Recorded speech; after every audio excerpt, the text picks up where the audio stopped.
welcome to The Frequency. I'm your host, Dee Barnes, and thank you for tuning in.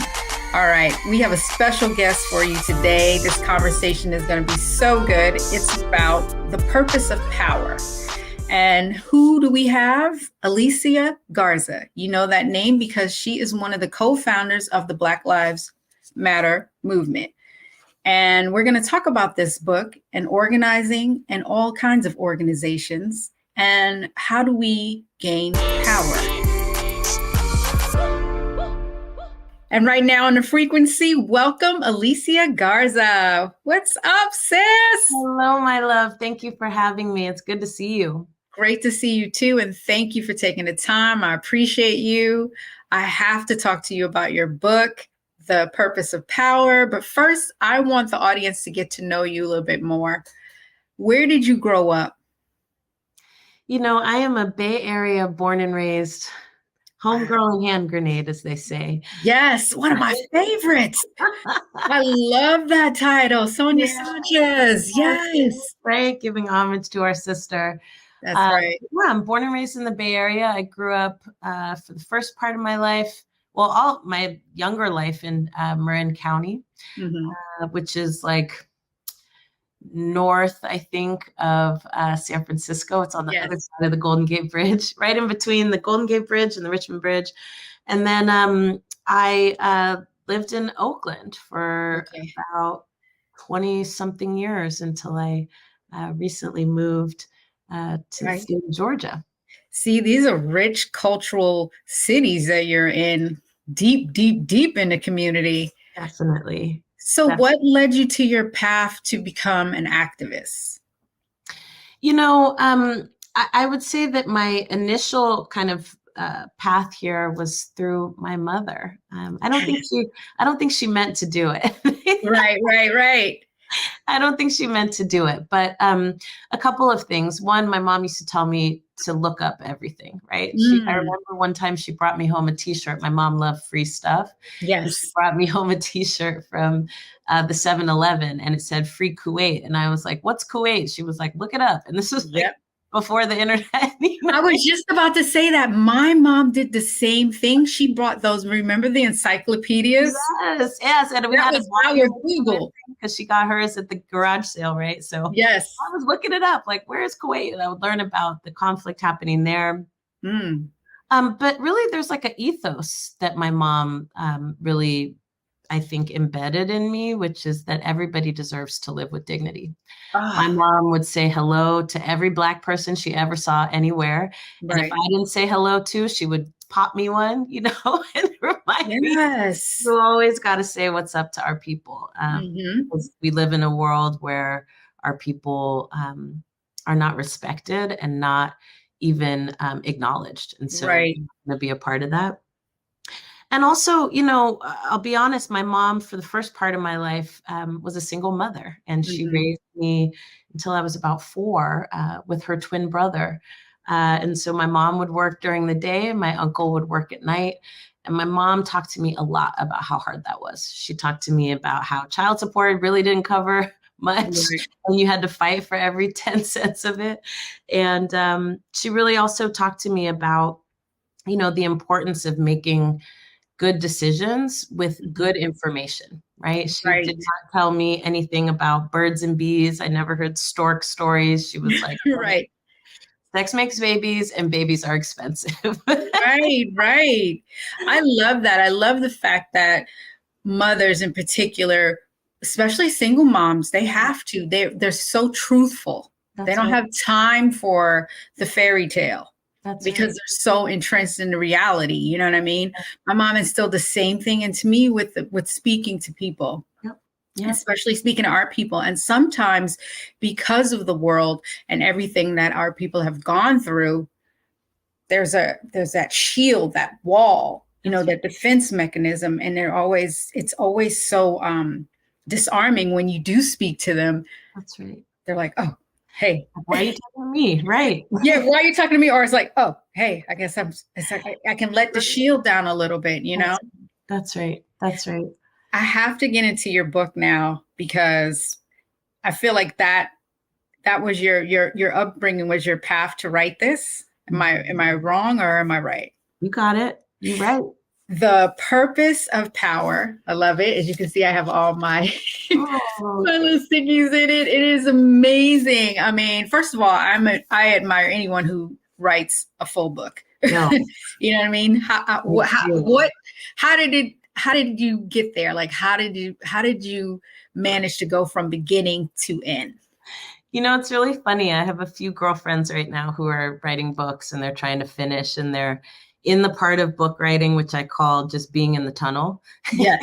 And you're like right in the middle of it. You can't see the light at the end and you can't see where you came from. You're just right. And you have to just keep digging and have faith that there's light on the other side. You know, one of the things that really inspired me to write this book, obviously, was my mother. Mm-hmm. But in addition to her, because my mom always loved my writing and always wanted me to be a writer. Nice. Which, you know, I had to, after she passed away, I didn't think I was going to finish the book. And I just knew, like, I got to do this for Mom. She would be very disappointed if I quit in the middle. But there was also like a political imperative for me. And, you know, we were right at the precipice of a major election in this country where we could have made some decisions that were permanent, right? Right. And I'm, of course, referring to the election between Trump and Biden. Yes. And really, it's not a party thing. You know, I mean, like many Black people, I do what I think is in my best interest. Right, of course. I mean, most people do. Right. But for me, you know, what I was looking at was the movement perspective. And, you know, there's not a lot of books on organizing. There's a lot of things that are retrospective and look back. And they're coming from the outside, right? These are people who study people who did the thing. And I think more of us who are actually doing the thing need to write. My book is not the definitive book on organizing, but it was meant to spark a conversation amongst other organizers and people who are trying to create change about what we think it takes and what we're doing it for. This work is really hard. If you don't have clarity about what you're trying to get out of it, then you're not going to be in it for very long. I also really wanted to put at the forefront, sister, that power is actually what we're fighting for. And that is really different than I think a lot of the ways that we talk to each other as Black people, especially about what it is that we want. I think we're taught in some ways that what we want is like white people's version of the thing, but make it Black. And I'm like, I'm not sure. I think we want the ability to make decisions for ourselves. And I think we want the ability to create systems that don't actually result in inequity and poverty and pain. And in order for us to do that, we actually have to consider, what does that take? It's not just empowerment, right? We talk to each other, and we get talked to a lot about feeling good about ourselves in the midst of conditions that are terrible, rather than changing the conditions themselves so that you actually can feel good and be doing good at the same time. Right. So that's really what I'm trying to put on the table with the purpose of power. This is amazing. I'm so grateful we're having this conversation because there's so much I want to ask you. First, I want to break down what you said about movement. And it's something you said that was so profound in the book. You said that hashtags do not start movements, people do. That's right. And I was like, hello, because this generation is all about the hashtag. So can you break down what you meant by that?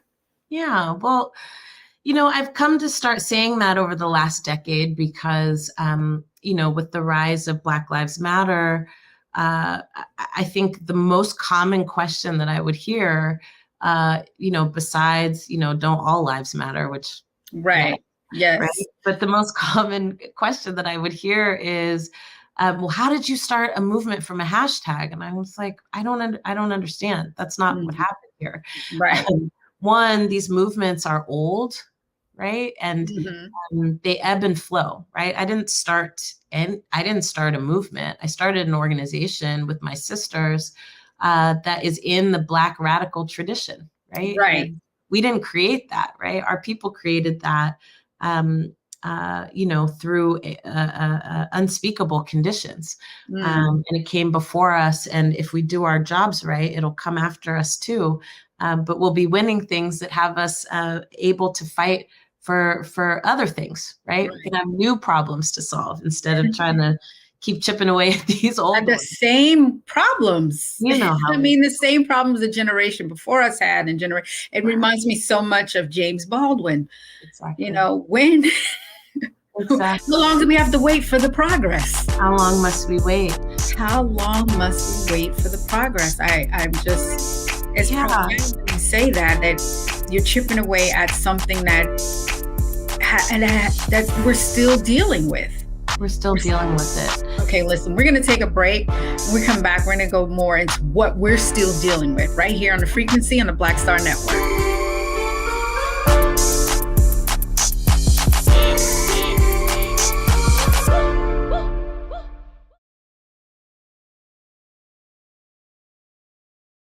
Black Star Network is here. Oh, no punch! I'm real revolutionary right now. Thank you for being the voice of Black America. All momentum we have now, we have to keep this going. The video looks phenomenal. See, there's a difference between Black Star Network and Black-owned media and something like CNN. You can't be Black-owned media and be scared. It's time to be smart. Bring your eyeballs home. You dig?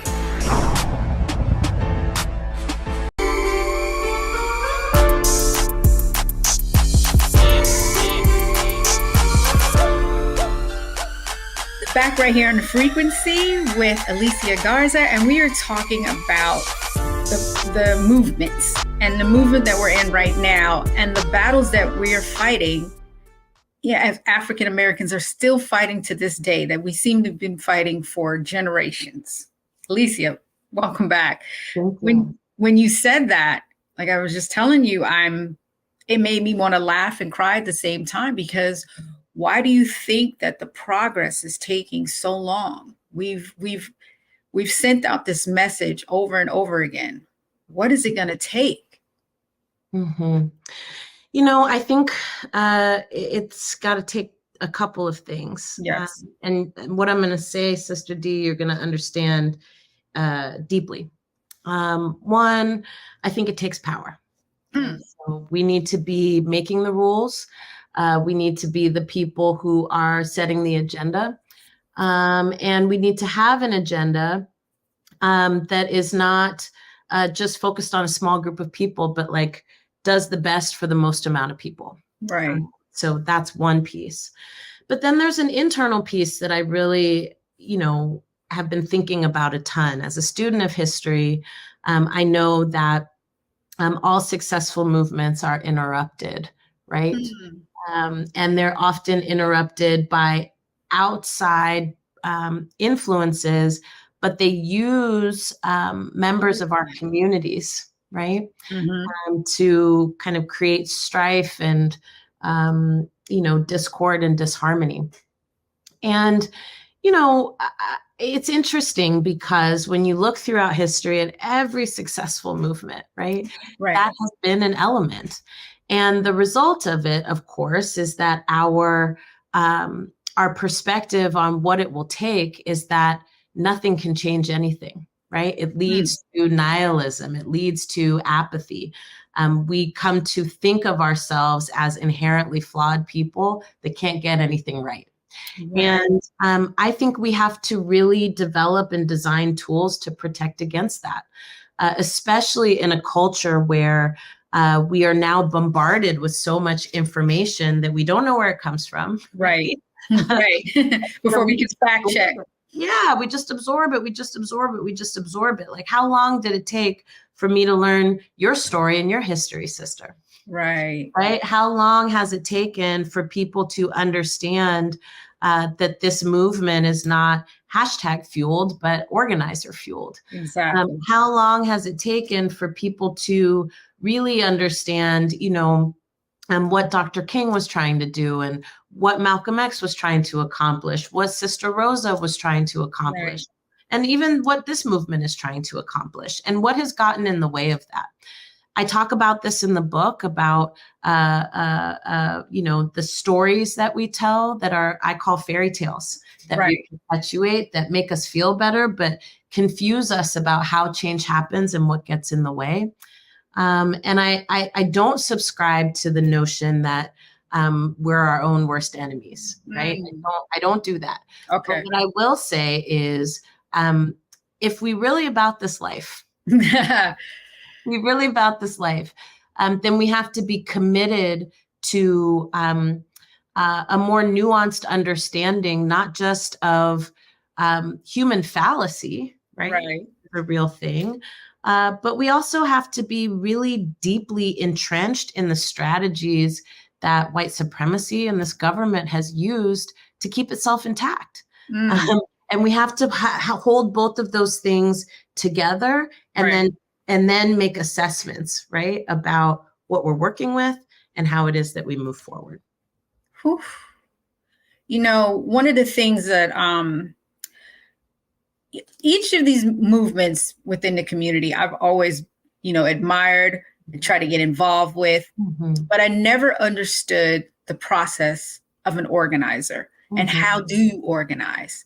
Can you please break that down for the audience? Because I know there's people out there that are like, I want to do something. I feel like I need to do something, but they don't know where to begin. They don't know how the process starts. And I'm one of those people. So please walk me through it, because I really want to know. I've been part of, for example, with hip hop, we were part of this process, the All in the Same Gang project, which was to stop gang violence. And I was all in, from the music part to the, we had these giveaways, and of course, corporate sponsorship got involved. And, then it becomes another thing.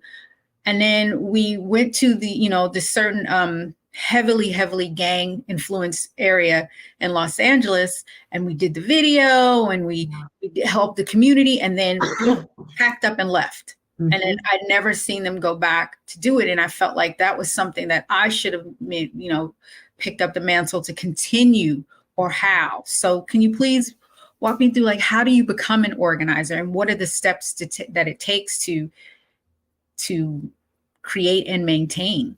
Yeah. Well, first and foremost, I'm so glad you told that story, Sister Dee, because,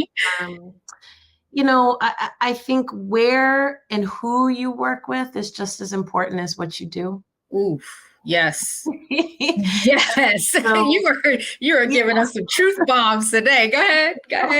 I often say, it's important to figure out what you care about, and to find other people who care about the same things that you do. Right. But it's also important to understand, or to even consider, right? What's important to me about how the work gets done and who I'm working with. And I often find that people don't do that extra layer, right? And so then they get really deeply disappointed when they encounter something like what you encountered, right? Which was a misalignment, right, of goals and outcomes. Okay. Yes. And so, there are so many incredible organizations out there who prioritize and really live their values around, participation, right? And engagement, direct engagement, and really being led by people who are being impacted by the problems that you're trying to solve. People who are more relationship focused and based rather than, but there's lots of different ways to approach change, right? Okay. You can, give stuff away, right? That's a way to approach change. Right. And you can also give people the tools that they need to be the change makers themselves. Exactly. So whatever your approach is, find a group that shares your approach, not just the same thing you care about. And then the other thing I would say is that organizing is fundamentally about building relationships among people who don't currently know each other, who care about the same things and want to take action together. And so to be an organizer, you really need to first and foremost be somebody who can do good listening. Right. Somebody who is also themselves willing to share, your vision, your hopes, your fears, right? And then also someone who is thinking about over time, how do we think we solve this problem? Okay. And I think with organizing, we have this idea, right, that there's one person. This is an example of those fairy tales. We can all name, a leader of a movement, but can we name the engine behind it, right? Like, do people talk about Diane Nash? Do people talk about the fact that Sister Rosa continued to organize well into her 80s, right? Wow, they don't. Like literally. And it's because we don't know that, right? We're taught that, for you to be an organizer, you have to be the one with the bullhorn. You got to be the one in front. And that's not what organizing is.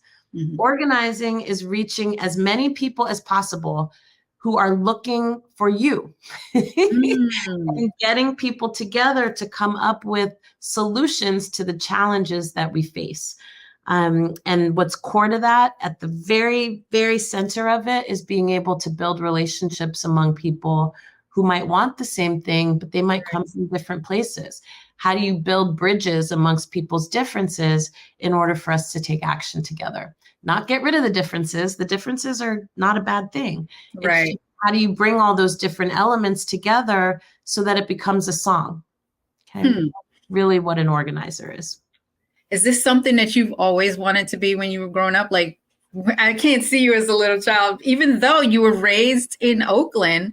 So you had like the Black Panther, influence, community-based influence on you. But was that something that you wanted to do when you were like younger? You were like, this is what I want to do, maybe politics or something community? It's so funny. I didn't know what organizing really was until I got to college. Right. And, we got to think about that, right? Again, I didn't learn about organizing in middle school or high school, right? Of course not. And that was designed, and we can see in places like Florida, places like Alabama, right? They're trying to like reinstate that kind of stuff. Places like Texas, where, they have textbooks that say that there was no slavery. Right?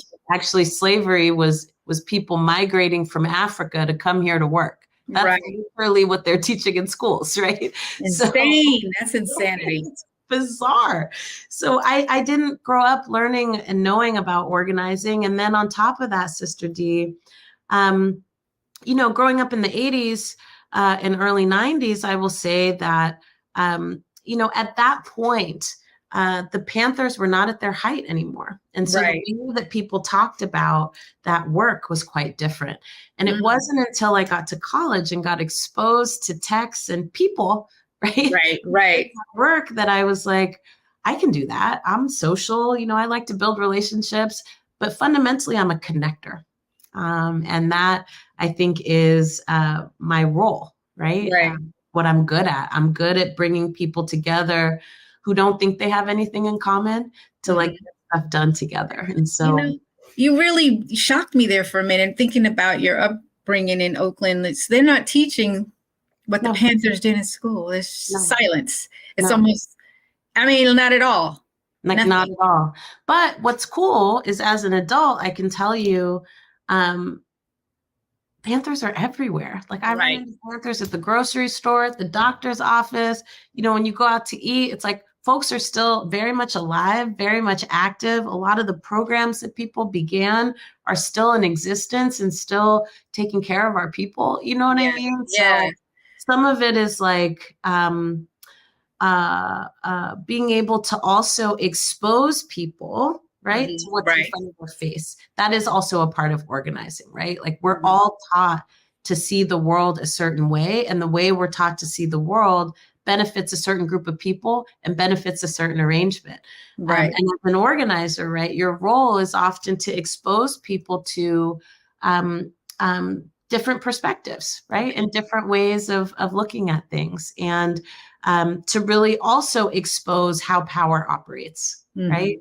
It wasn't until somebody organized me, right, that I understood, not only was I not taught this stuff, right, but there was actually an agenda behind not teaching me these things. Then I became committed to finding out more, right? Exactly. More. I feel like this is what people are doing now on YouTube, but they're going down weird, like rabbit holes that, may not take you into a good place. Yeah. Radicalizing people in different directions. We're going to take a break, and when we come back, we're going to get into our favorite chapters, the purpose of power, right here with Alicia Garza on The Frequency on the Black Star Network.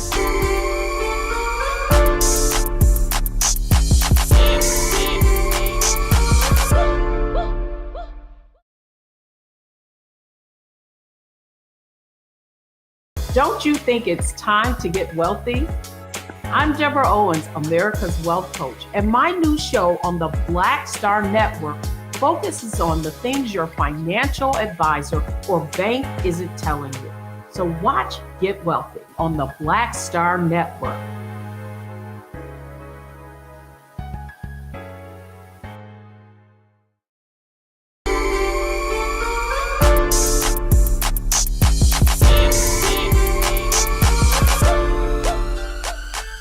Right here on The Frequency with Alicia Garza, and we are talking about her book, The Purpose of Power.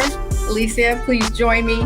How we come together when we fall apart, which I thought was, wow, interesting. I want to get into that, but I want to share something with you because the reason I was asking you about organizing too was also I had an experience with Diane Watson, Senator Diane Watson, when the whole Los Angeles riots happened. Mm-hmm. And this is when I was still doing the hip hop show, Pump It Up. We went into the community and we watched her work. And it was amazing because, you know, everything got burned down and they needed stuff like simple things like diapers, baby formula. And she had all these, you know, organizations that were coming in and donating stuff. And then she was organizing it and having people, you know, get it out to the community. And it was amazing to see. She was the front face, like you were talking about, but then she had all these people behind her that were doing it. And as I was, you know, speaking to her, just like I'm speaking to you, I was in awe because I was like, how does she do it? How is it being done? And I feel like your book, definitely for me, got to keep showing it because I love it. I'm going to give it out to a couple of people as gifts because like, it's a textbook on how to get it started. And when you say how we come together when we fall apart, it made me think about that moment in the Los Angeles riots where everything fell apart and then now we have to rebuild. Yeah. So what are some of your favorite chapters in the book? Oh, I have so many favorites. Okay. You know, it's funny because in writing the book, I don't think I did as much editing as I would have done if I had allowed myself to like think about it, right? Right. Stuff that I felt like just needed to be talked about that I felt like could be controversial, but shouldn't be, right? Like these are, again, in the same way that, right, like SNCC had all these debates about, you know, do we register people to vote or do we train people how to do direct action, right? Right. I feel like there are a series of debates that we need to have as a generation and figure out where we land in terms of how do we think we win in this moment? How do we think we come together when everything is very clearly disintegrating? One of my favorite chapters in this book is pedestals, profiles, and platforms. And you know, it's a piece of the book where I really talk about how for the first time in my lifetime, you know, activists really got celebritized, right? Yes. This is not a thing that I had ever seen. I've been organizing for more than 20 years. You know, the more public and visible way that I'm known, I think, doesn't capture, right, how long I've been in this work. Right, it doesn't. I just want to say, like, this has not happened before in my lifetime where, you know, you have activists walking red carpets and, you know, we were fortunate enough to be named as like Time's most influential people of the year. Like, this is not a thing that happens. And, you know, there's all kinds of ways that people approach it. Some people have a real disdain for it and feel like it's opportunistic or it's somehow shady. You know, other people come into this work because that's what they want. Right. So we're kind of in that era now. And, I really make this argument that it's not that it's inherently good or bad. It's that you have to have clear strategy on what you're using it for. If you're using it just to boost your own personal profile, right? That's not actually moving us forward as a community. But if you're using those that level of exposure to also expose people to the issues and concerns and demands of your community, then that's a whole other conversation, altogether. I also kind of talk a little bit about the gender disparities, right? Of like who gets highlighted and who doesn't and why. And I talked a lot about, how, often it's men, right? Exactly. Gender, heterosexual men that get placed at the forefront. I remember seeing this cover, I think of like Vanity Fair, that made me want to like pluck my eyeballs out, right? Not because I don't love me some Tracy, because I love her. Right. Tracy. But because it was like, they were doing this like Martin Luther King, Malcolm X themed thing with like the woman in the background, but that's like not what was happening. Right. And actually what has been so powerful, I think, about this last decade is that we've really seen the increase of public visible leadership from women, from queer people, from trans people, right? And I think that is deeply important. And yet we had these kind of mainstream narratives, right, that we're still holding on to about the powerful man and the strong woman behind him. And so, we talk about that in that chapter. Another chapter that I'm really, that's relative to that is this chapter on imposter syndrome. Oh man, you're hitting the truth bomb, because I've been feeling that lately. I have been in it. Yeah, it's my love letter to us, honestly. And I talk about, right, how it's not so much that there may be some piece of imposter syndrome for Black women and women of color where we feel like we don't have the appropriate skills or we're just not good enough, right? But also patriarchy is a real thing. And, living in a world where men get to be mediocre. Okay. I'm talking the bare minimum. Just nothing. Literally. Just go on a t-shirt, don't brush your teeth. No, and the audacity of it all, right? The audacity of it all. And but we live in a world where we have to navigate, when we say something, people look at us funny, but when a man says the same thing less skillfully than we did, right? Right. And everybody flocks towards what they said, even though it was your idea. Exactly. And so I want to highlight that because I think there are still. And when we say it as women, we get picked apart. Totally. And that's on so many levels, right? Right. Whether it's, telling our stories, right, of how we've been done wrong, whether it's giving our ideas for how it is that we move forward. Right. Our ideas are considered to be less valid than that of people who occupy positions of power in our society. And we still have to talk about it. And so I really wanted to put that chapter in there because I wanted people to understand that just because we're fighting for a world where there's justice and freedom and liberation doesn't mean that we're not still intentionally or unintentionally perpetuating the same dynamics that we're trying to intervene on. Right. So I put it in there so that we could really think about, like, in our organizations and the work that we do and the efforts that we put forth, are we still doing the same stuff? Or are we being conscious about not just representation, right? But representation with substance, okay? I don't just want more women in decision-making roles, but I want more women who have the same values that I do in decision-making roles. That's what made me feel like your chapter on the power of identity politics. That was one of the ones that I was thinking about, because just that word, identity, can you break it down for the audience so they... Well, yeah, that word comes from us. I mean, identity politics is actually a movement phrase that comes first through the Combahee River Collective and people like Barbara Smith, right? Who talked about how they cannot separate their politics right, from who they are in the world, Right. then it gets co-opted, right? It gets co-opted by conservatives in this country who use it as a pejorative term. Identity politics goes from how you reconcile, right? Being of color, being woman, your sexuality, right? In a world that doesn't want you to survive because of that, to, woke whining, right?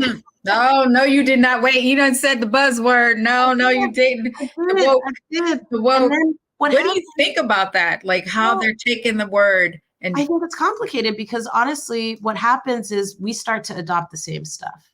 So then you start hearing Black people be like, I'm not into that identity politics stuff. What is you talking about? You don't have a choice. Exactly. If you are aware of the fact that you are Black in this country, you do not get to abhor identity politics. And just because some white man in a suit told you it was wrong doesn't mean you have to adopt that. That comes from our foremothers. You understand me? That was a way for us to wrap ourselves in bubble wrap, right? Say, we got to outlast this idea that we have to leave parts of ourselves behind in order to pursue justice and freedom.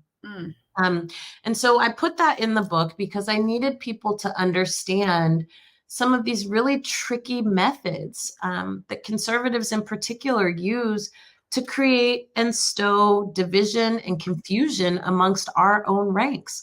You have us talking about us against us, right? Yeah. But we don't understand the origins of where those things come from. And we don't understand always the impacts, right, of adopting those narratives. We don't need to be microphones for, my mom used to say, for example, the devil don't need no help. Okay. Yep. Some people say, I'm just being a devil's advocate. She would be like, the devil don't need no help. They're doing fine on their own. Conservatives don't need help in terms of getting their message out. We shouldn't, keep kicking around their language, trying to draw people's attention to it, because all it's doing is embedding it. Right. What we do have to do, though, is organize our people, make sure our people are equipped with the information that we need to be critical thinkers, right? And to see through the nonsense and also to see what's on the other side. That's why I wrote that. That's what I want to get into next. When we come back from the break, we're going to talk to Alicia about how do we get to the other side and acquiring that power right here on the frequency on the Black Star Network.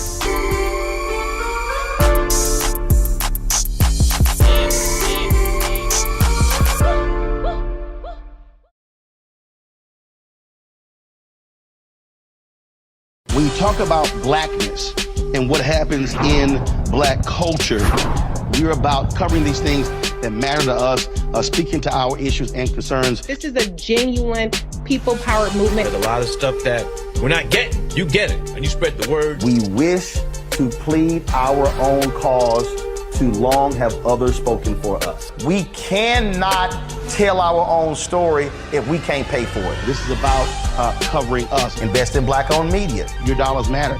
We don't have to keep asking them to cover our stuff. So please support us in what we do, folks. We want to hit 2,000 people, $50 this month, raise $100,000. We're behind 100,000, so we want to hit that. Y'all money makes this possible. Checks and money orders go to P.O. Box 57196, Washington, D.C. 20037-0196. The Cash App is $RM Unfiltered. PayPal is R Martin Unfiltered. Venmo is RM Unfiltered. Zelle is roland@rolandsmartin.com.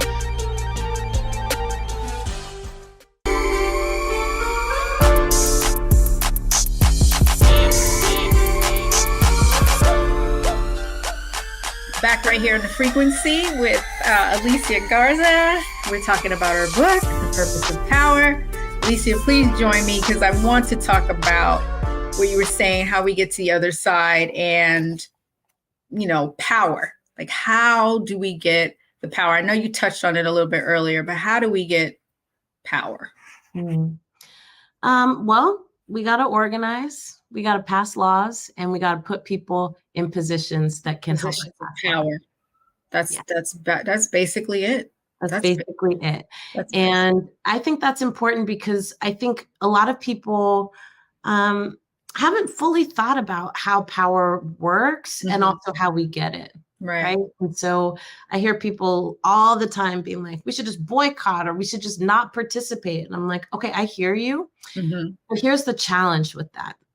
It makes you feel good. Right. It definitely makes you feel good. But the machine continues without you, and it makes laws about you, and it makes laws without you. And so if you're abstaining, from moral objection, I get it. I get it. But like, who stops the machine? Are you thinking about getting into politics, like running for any type of office? When I was in Oakland, I thought about it. We're a tight-knit community there, and we've got some of the best people to do it coming out of our state. Right.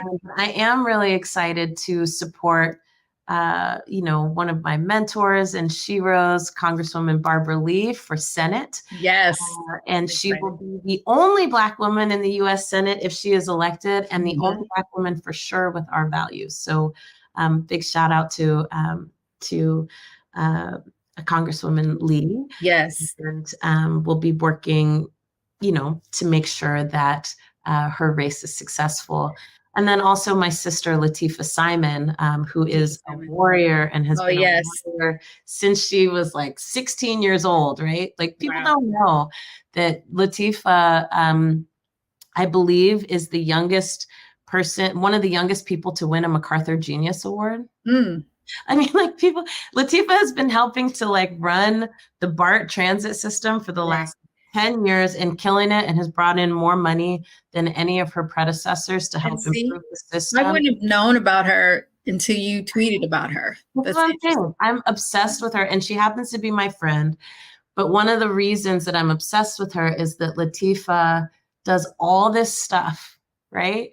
And she just moves how she moves. She doesn't do it for the accolades, right? She just moves how she moves, like, putting community ambassadors on BART instead of police officers, right? Like she knows what's up. So she is running for Congresswoman Lee's seat. And so this time next year, we could be putting 2 Black women from California into the United States Congress, which I'm 100% for. And I would just love to work for and behind them. That would make me so happy.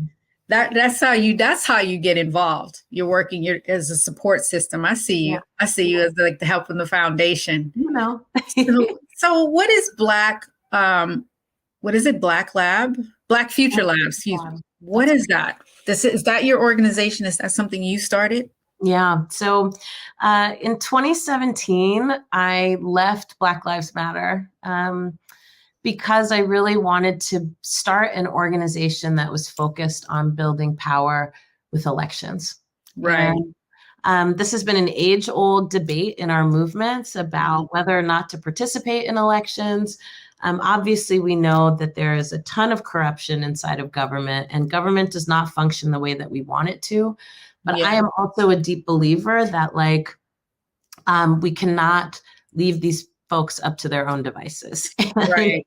There's too much at stake, and there's too much online for us to just walk away from it. It's ours just as much as it's theirs, right? If not more so, right? And so I built the Black Futures Lab in order to work to make Black communities powerful in politics, so we could be powerful in the rest of our lives. When we think about issues of police violence, when we think about issues of public safety, when we think about issues of affordable housing or jobs or wages, all of these things are decided through policy, not through wishing and hoping that things would be different. That's right. And too often, right, Black folks are not only not at the table, but we're not even shaping the agenda of what's being discussed. Right. And our work aims to change that. So we do build independent Black political power from with a range of strategies that includes collecting recent and relevant data about who we are and what we care about. We have run and conducted the largest survey of Black people in American history with our Black Census Project. And it's open right now for people to participate. So you can take it at blackcensus.org.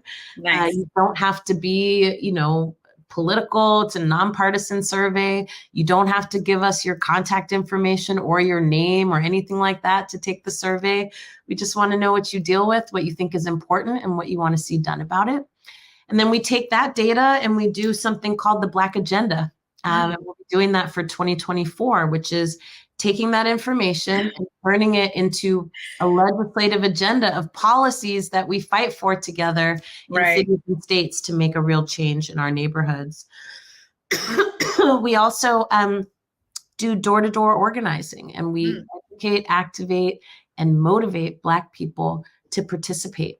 And not because our ancestors died for the right or anything like that, just so that we can be powerful, right?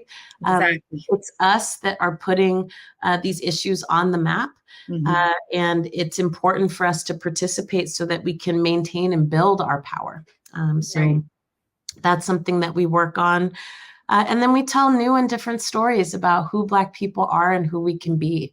We are bombarded every single day by narratives that tell us we're not enough, that we don't do enough, that we don't do the right thing. And the fact of the matter is, more of us do the right thing than the wrong thing or nothing at all. So we want to put those stories out there, and we do that, you know, in a number of different ways. If you want to learn more about the Black Futures Lab, you can visit us at blackfutureslab.org. And of course, if you want to take the Black Census, take it at blackcensus.org and then pass it to like 5 of your friends. That's right. That's amazing. I have to ask you, you know, you said that in 2017, you left Black Lives Matter. What was that like? Because you were one of the original founders of the organization. What led you to that decision? Yeah. Look, I've always been an organizer at heart, and I feel very strongly that there are multiple ways to make change. For me, I don't think it makes sense for all of us to be concentrated in one lane, right? You need many approaches, many perspectives. And for me, I felt like, look, like, it's no shade to any way that anybody else wants to do a thing, but where my heart is and where my passion is making sure that we pass laws that change the lives of Black people. And so, you know, I decided to start something myself that could help contribute, right, to this bigger approach and strategy. With that being said, you know, I'm very grateful to be like the smallest part of something that has literally changed the course of history. It really has. It really has. And I have to tell you, thank you. Thank you for doing that, you and your sisters, because that has really, I think it has helped a lot of people, Black people, just have an umbrella to come underneath to connect, and not just Black people. I mean, it connected all people. And it was really a movement, a force of change. Do you still feel like it is a movement and a force of change? I do. I feel like it's been quite beat up. So, you know, but I do think that, you know, people are thinking about race in this country in a whole different way. And we're also thinking differently about what's possible. And so, again, I'm grateful to be the smallest part of something that has had such a major impact. And I look forward, you know, years from now of, you know, continuing to correct the record. About the work that has been done and the work that is being done. And as I said, as a student of history, I look at things with a lot of nuance. Yes. Right? And I am aware, right, that that this movement has had such a global impact that it has a bullseye on its on it. And so I don't take that lightly. Right. Has it been a bullseye on you?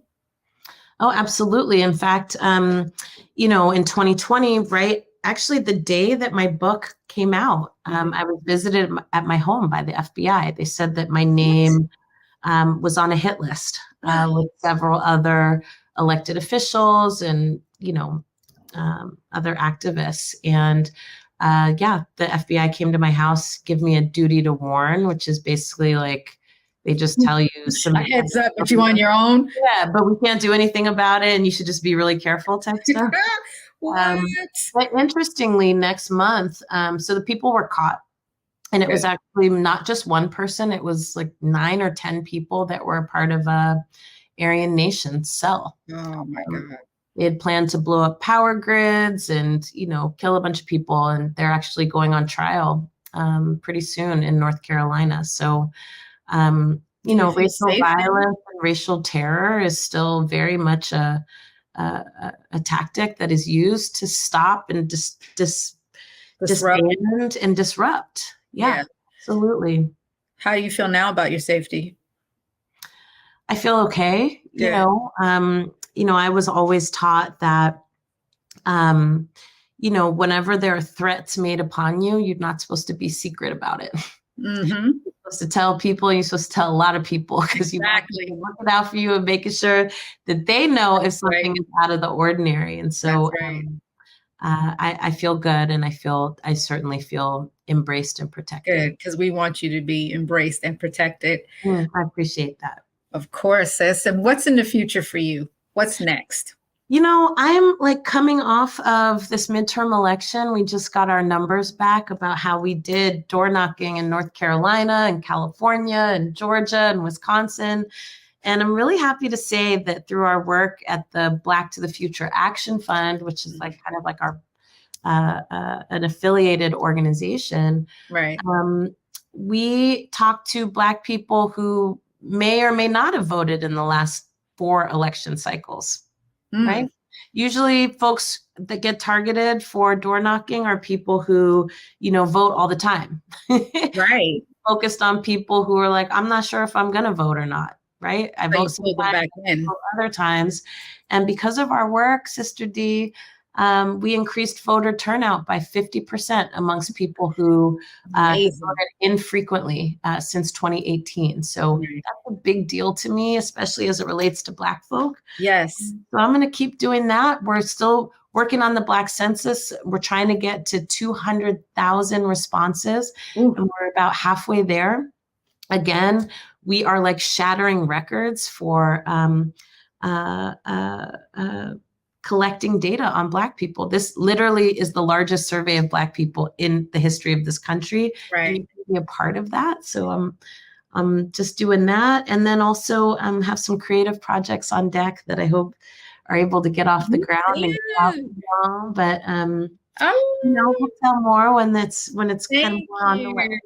Thank you for sharing that with us, and thank you for sharing your time with us. This has been an amazing conversation. I have to tell everyone, please read this book, The Purpose of Power, How We Come Together When We Fall Apart. It is amazing.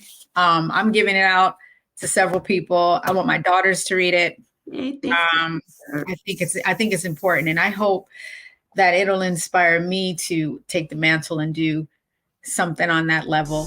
You're already doing Never it. be on your level, but close and supporting it. Already doing it. So thank you, sister. I really appreciate you. Thank you for being here. Thank you for having me. All right. And you stay safe. We love you. We love you. We appreciate you. Thank you. With that. Okay. Good. Big hugs and much love. Thank you for having me. Good luck. Thank you.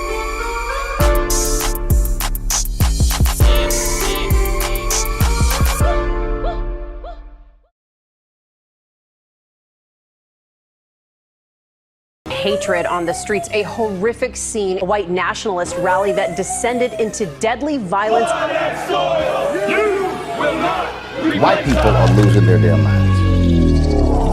As an angry pro-Trump mob storms the U.S. Capitol, we're about to see the rise of what I call white minority resistance. We have seen white folks in this country who simply cannot tolerate Black folks voting. I think what we're seeing is the inevitable result of violent denial. This is part of American history. Every time that people of color have made progress, whether real or symbolic, there has been what Carol Anderson at Emory University calls white rage as a backlash. This is the rise of the Proud Boys and the Boogaloo Boys. America, there's going to be more of this. Here's all the Proud Boys, guys. This country is getting increasingly racist in its behaviors and its attitudes because of the fear of white people. The fear that they're taking our jobs, they're taking our resources, they're taking our women. This is white fear.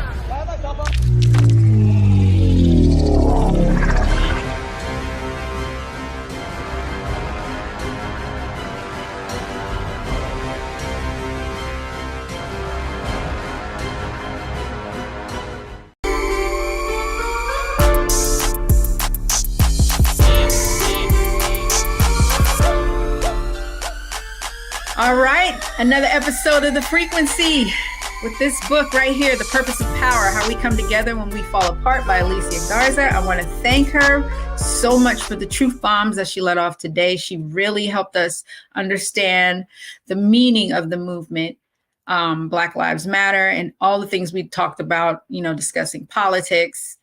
And I hope that, everyone out there enjoyed this conversation and that you take something from it where you might go into your own community and start a movement, an organization. Remember, it doesn't start from hashtags, it starts from people. Thank you. I'll catch you next time.